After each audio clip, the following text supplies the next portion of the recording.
Today on the Roadhouse, episode 2 of Alcohol and Gas, 1967 Impala LS Swap. Let's get this thing started.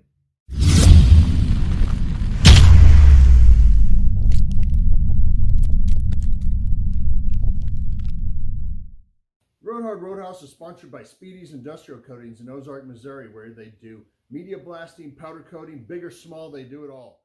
We're also sponsored by Finley River Towing in Ozark. So from Springfield all the way down to Harrison, Arkansas, they tow anything you got, from passenger cars to exotic cars and everything in between, even big equipment. In Alcohol and Gas, I kind of go over what is going to happen to the car, not exactly what I've done to it. So it's kind of future plans for the car. The Holley Terminator X Max is in. Only took 8 months to get back. There's my Dakota gauges and everything, Dakota digital gauges, and it will be here this weekend. So we will get this thing started this weekend. So that is a big plus. I went ahead and insulated most of the inside and the ceiling. Haven't started the doors yet.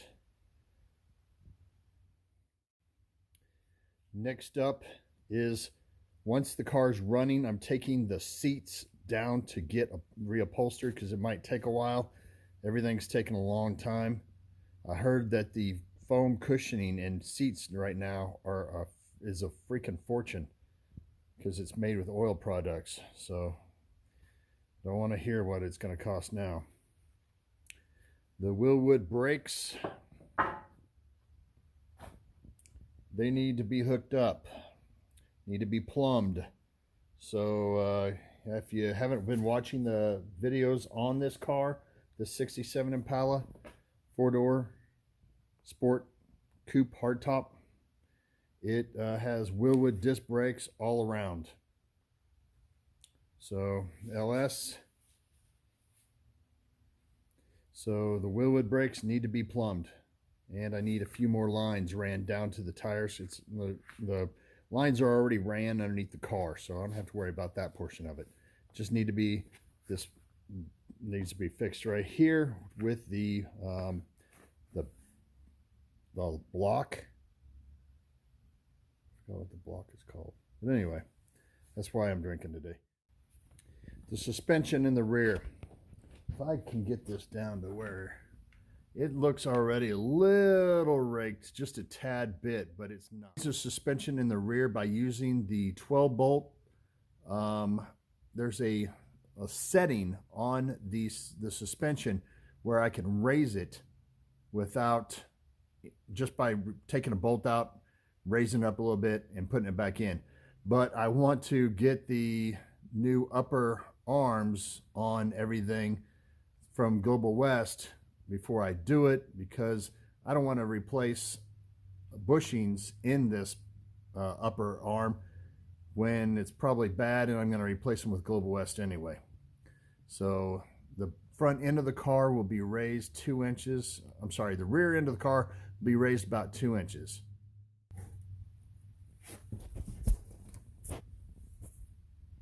Yeah, I have a 12 bolt in the back. It has 307 gears in it. I'm going to see how well that works with the LS. If it doesn't work whatsoever, we're going to move it up to, probably maximum 355s. I wish I would have gone with a 255 series tire up front. I didn't go with the really wide tire, which I should have. It would have made the car look a lot beefier. As far as the inside, the next things to be done are the dash needs painted, new dash cap or new dash pad. We got the door jambs I'm going to go ahead and get painted. Inside of the doors. And then the headliner.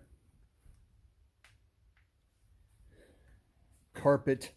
And then those seats that I'm having reupholstered. Going to go back in.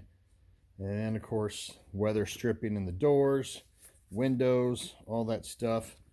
Rear back panel, and the sail panels in the back.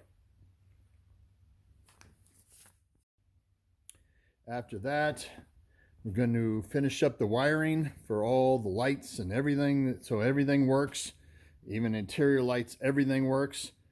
Then the vintage air system I'm looking at putting in here, because this thing is going to be going on some hot rod power tours and Roadhouse runs on Route 66. So I want to make sure everything works. Then after I run the car for, I don't know, probably a year, that's when I'm going to go ahead and get the car painted. It's going to be a maroon color and with the black vinyl top. Bumpers. I'm not sure what I'm going to do with the bumpers yet. I'm not sure if I'm going to powder coat them black for now, or if I'm going to go ahead and get new chrome bumpers. I don't know yet. And I am sure that there's going to be 100 odds and ends on this car that I'm going to need done. So that in itself is going to take me forever as well. Am I excited about this? Heck yeah, I'm excited about this. I'm building this car as a replica to my grandmother's car. If you've been following all my videos on this car, I'm not making a supernatural, but I did use a lot of the things that they did. I used the wheels because those wheels are pretty dang cool on these things, and it doesn't go too new as far as newer cars type wheels, so it looks old school and it has some thick rubber on it. Like I said, I wish I would have gone with 255s in the front. I didn't. I think I got 265s in the back. Next things they're going to be working on the car after it gets running is a lot of suspension stuff. I've got brand new shocks in the front. I've got shocks in the back, but I want the new Global West upper and lower arms in the back. So that will be a new thing for me, as far as I want the suspension ride to be really nice when I'm driving it. So that's why I told you earlier in the video that I'm waiting to raise the back suspension of the car until I get those Global West arms. Since we did replace all the wiring in the whole entire car, there's going to be a lot of little things that are going to be needed to be wired and all that type of stuff as well. It's also going to be getting the Global West lower A-arms in the front as well. I don't know if I'm going to lower it anymore, like getting the 2-inch drop lower arms. I don't think I'm going to go that route.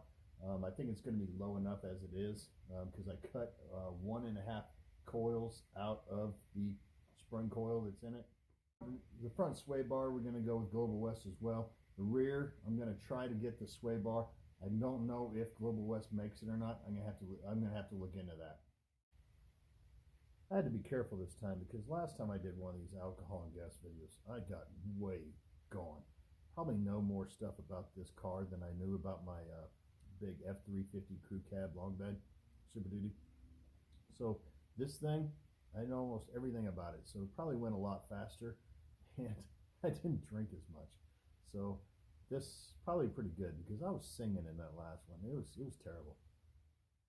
You expect an alcohol and gas video on my 1970 Nova Super Sport 396, and that's going to be a great one. If this weekend, if the creek don't rise, we're sure going to get that dang car started. I want to thank everybody for liking, subscribing, and commenting down below. And as always, if you ride her hard, don't put her away wet. This car was in a junkyard for over 40-something years. It was only on the road for 9 years. So I'm looking forward to putting some miles on it.